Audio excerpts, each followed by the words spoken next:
Tesla China just changed the language on their website there for hiring. They are looking for over 900 people. And they've been looking for those people for a while. And they have hired some, but they need a lot more. But it went from now hiring to hiring immediately. Now, this is happening, I think, in part because of the recent trip that Elon Musk made to China. So let's get into it.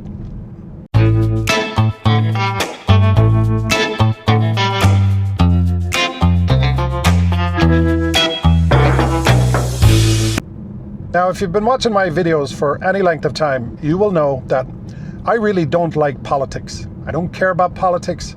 I don't have a political party that I favor. In the time that I've been in the United States, I have liked both sides at different times, and I have disliked both sides at different times.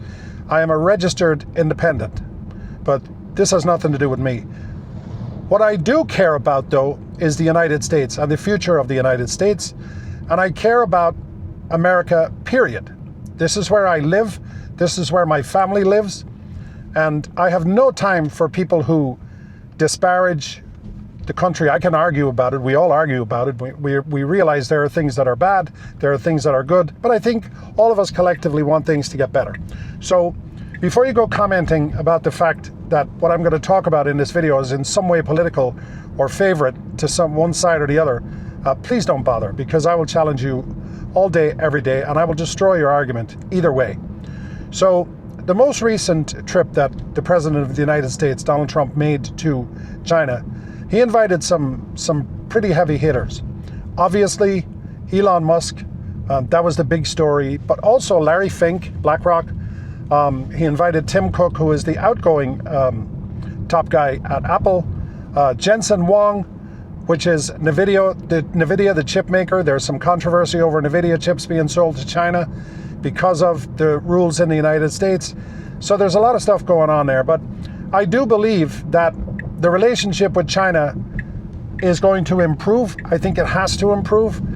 I think it's sometimes, there's a saying, right? Keep your friends close and your enemies closer. Sorry, that's what I'm trying to think of. But anyway, what was ironic about this recent trip is the fact that literally during the trip, Tesla came out and said, we need people now immediately. Why is that? I firmly believe that deals were made at that trip, on that trip, at those meetings. Now, before we go any further, Elon Musk did not need President Trump to introduce him to President Xi. Elon Musk has been doing business in China for a very long time. And if you look at the way Tesla has set up shop in China, the Chinese government don't have any stake in it. They don't have any ownership in it. That's not true for many corporations. Tesla kind of has a better deal than most in that context. Now, I believe the reason for that is because President Xi is a very, very smart person. And not just President Xi, the entire regime in China are very smart people. We know this. They're highly educated, very smart. They're long-term thinkers. They know that Elon Musk is arguably the current world's #1 genius. I don't think anybody can argue that.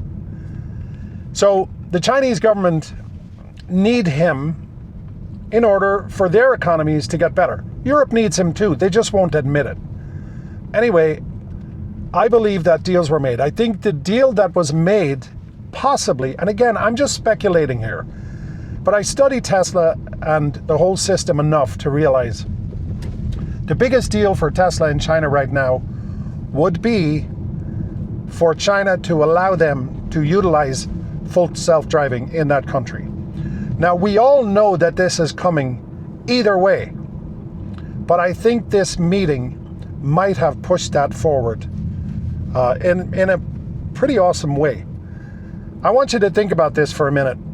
The growth of China, as we know, the growth of Tesla, as we know, has to do mostly with technology and robotics. We know it's not a car company anymore. Obviously not. They just canceled the S and the X. They're focusing on Model Y. I believe they may cancel the Model 3 at some point, because what's happening now with the Model 3 is most people are choosing the Model Y. And of course, the Model Y Standard is available now. So if you're looking at purchasing a Model 3, first of all, if you're looking at purchasing a Tesla, the Model 3 and the Model Y are right there.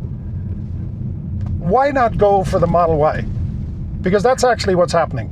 Most people are opting to go for the Model Y. Where does that leave Tesla as a car company? Well, it leaves it, let's say they cancel the Model Y, the Model 3. It leaves it with three main products. Cybertruck, which, you know, when that thing awakens, it's going to be insane. Cybertruck, Cybercab, and Model Y. They're going to be the basically the top dogs on the list. And of course, the Tesla Semi, which I never put this into my videos too much, because I'm mostly here to talk about cars. And you know, obviously, that's a whole different animal. That thing is going to be an amazing product too, as we know. But so technology is the future, and full self-driving is going to be enormous. 1.5 billion people. What does the United States have now in population? 350 million? 340 something million, if I'm not mistaken. So 1.5 billion people. Try to get your head around those numbers. So anyway, look, my belief is that something happened during those meetings in China that's going to catapult full self-driving adoption in China. Tell me your thoughts in the comments, and please don't come back to me and talk about you like this president, you hate that president, the blah blah blah blah blah blah blah blah. I have no time for that here. I have no time for that. There are much smarter people than me that discuss that. I'm fine. I care about the United States. I'm from Ireland. I care about Ireland too, but this is where I feed my family.